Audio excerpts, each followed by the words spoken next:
नमस्कार, मैं हूं देवांशु। आप देख रहे हैं न्यूज़ फॉर नेशन। शहाबुद्दीन के समर्थक लगातार सोशल मीडिया पर अपने गुस्से का इजहार कर रहे हैं और आरजेडी के खिलाफ लगातार बयानबाजी कर रहे हैं। यहां तक कि आरजेडी के जिला स्तर के जो नेता हैं उनका सिलसिला जो है वो इस्तीफा देने का शुरू हो चुका है और कल से ही लगातार कई आरजेडी के जिला स्तर के नेताओं ने राजद से इस्तीफा दिया है। आरोप ये लग रहा है कि तेजस्वी यादव हों या लालू यादव हों, शहाबुद्दीन के आखिरी वक्त में उन्होंने शहाबुद्दीन का साथ नहीं दिया।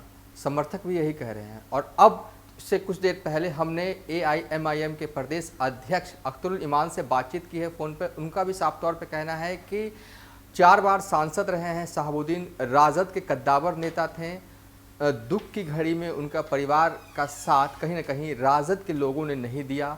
उनका शव जो है वो दफन करने के लिए सिवान लाया जाना चाहिए था, नहीं लाया गया। राजद को ऐसे संकट की घड़ी में शहाबुद्दीन के परिवार के साथ खड़े होना चाहिए, लेकिन वो भी खड़े नहीं रहे। आगे वीडियो में आप देखिए बातचीत के दौरान अख्तरुल ईमान क्या कुछ कह रहे हैं। नहीं, देखिए, शहाबुद्दीन साहब एक दबंग और मजबूत लीडर थे राजद के, इसमें कोई शक नहीं है। लेकिन असल दोस्ती तो वो होती है कि विपदा की घड़ी में जो साथ दे। चाहे बिहार सरकार का मामला हो या केंद्र सरकार का रवैया उनके तो अच्छा नहीं रहा।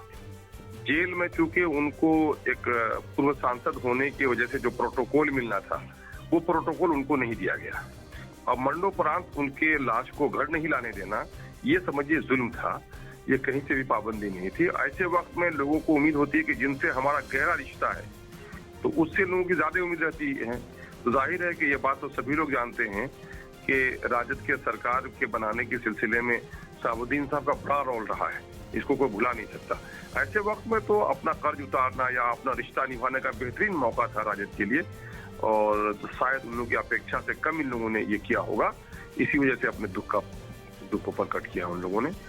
और ये भी देखा भी ये भी जाता है कि जरा सा ऐसे मौके से जरा सा पार्टियों को खुल के सामने आना चाहिए अपने लोगों के लिए। एक तरह से एक गलती हो गई तेजस्वी यादव से, आप मानते हैं? अब गलती सवाल ये पैदा होता है कि किसी आदमी को कोई ऐसा काम करे जिसके से पछतावा हो तो गलती माने, या फिर उनकी पार्टी की पॉलिसी हो सकती है। ये बात तो हम नहीं कर सकते हैं, लेकिन कहा जा रहा है जिस तरीके से शहाबुद्दीन के जो समर्थक हैं वो ट्विटर पे, सोशल मीडिया पे एक्टिव हैं और साथ ही आरजेडी के कई जिला स्तर के जो नेता हैं, मुस्लिम खासकर नेता हैं, वो लगातार इस्तीफा दे रहे हैं पार्टी को। और ये कहा जा रहा है कि जो M22 समीकरण था लालू का बिहार में, उसमें M जो है वो काफी अब कमजोर पड़ गया है। जिस तरीके से तेजस्वी यादव ने शहाबुद्दीन के निधन के बाद उनका साथ नहीं दिया, क्या कहेंगे आप? नहीं, अब M की राजनीति तो पूरे देश में कमजोर पड़ी है और बिहार में भी जो थी, बिहार में तो M की राजनीति की आज कोई हैसियत नहीं रही है।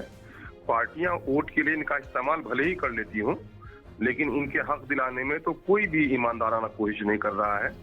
लेकिन अगर उस पार्टी से लोग नाराज हैं तो लोग ये समझ रहे होंगे कभी उनसे उनका हक बनता था, वो करीब थे, तो जाहिर है कि जो जितना निकटतम होता है उससे आदमी की उतनी उपेक्षा होती है।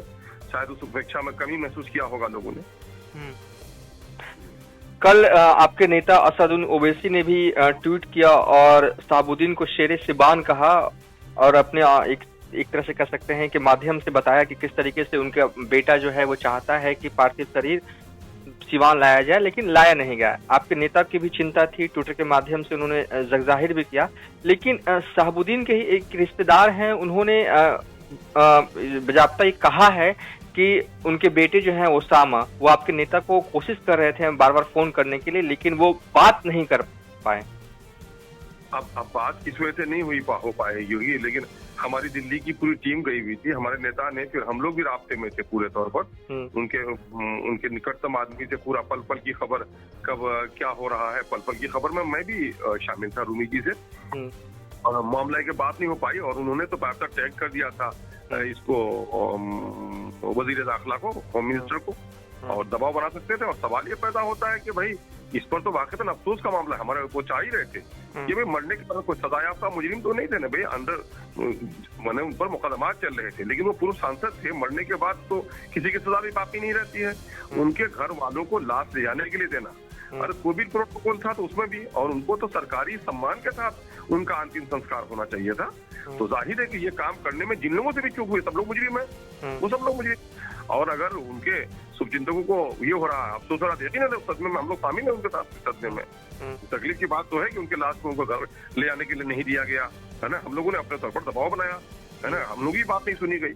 सवाल ये पैदा होता है कि वो है आज तो ये हो गया बस जिसकी लाठी उसकी भैंस, तमाम तर मर्यादाएं समाप्त हो रही है इस देश से, है ना। माने अगर नाम पूछकर आप इस देश में आग बुझाया जाए और डूबते हुए बच्चे का मजहब पूछा जाए, और अगर कोई बीमार हो तो उसका जात और मजहब पूछ करके उसका इलाज किया जाए, तो मैं समझता हूँ ये देश के लिए हमारे लिए तो अफसोस की बात होगी, अफसोस की बात होगी। और आज ऐसा कुछ लोग महसूस करने लगे, ऐसा कुछ महसूस करने लगे। गड़बड़ हुई थी शहाबुद्दीन मामले को लेकर, आप ये मानते हैं? हाँ, यकीनन शहाबुद्दीन साहब के मामले में जो उनको पूर्व सांसद होने की हैसियत से जो उनका प्रोटोकॉल था उसकी अनदेखी हुई है, और परिजनों को लाश न देना ये तो बहुत ही निर्मम सलूक हुआ है कि भाई मरने के बाद अपने अंतिम संस्कार को अपने तौर पर लोग करेंगे, है ना। अपने खानदान का कब्रिस्तान, हमारे यहाँ चूंकि जलाने का कंसेप्ट नहीं है, हमारे यहाँ दफनाने का कंसेप्ट है, तो जलाने का भी जिनका कंसेप्ट होता है उनका भी कुछ न कुछ घाट तय है कि अपने अपने हरियल अपने अपने घाट में ले आकर के लोग जलाते हैं, अंतिम संस्कार करते हैं। और ये आदमी को जो पूर्व सांसद रहा हो और उसको अंतिम संस्कार उसके खानदानी कब्रिस्तान में दफनाने का मौका नहीं दिया जाए, ये तो सरासर नाइंसाफी है, सरासर नाइंसाफी, सरासर नाइंसाफी। बहुत बहुत शुक्रिया न्यूज़ फॉर नेशन से बातचीत करने के लिए। ठीक जी सर, हो गया।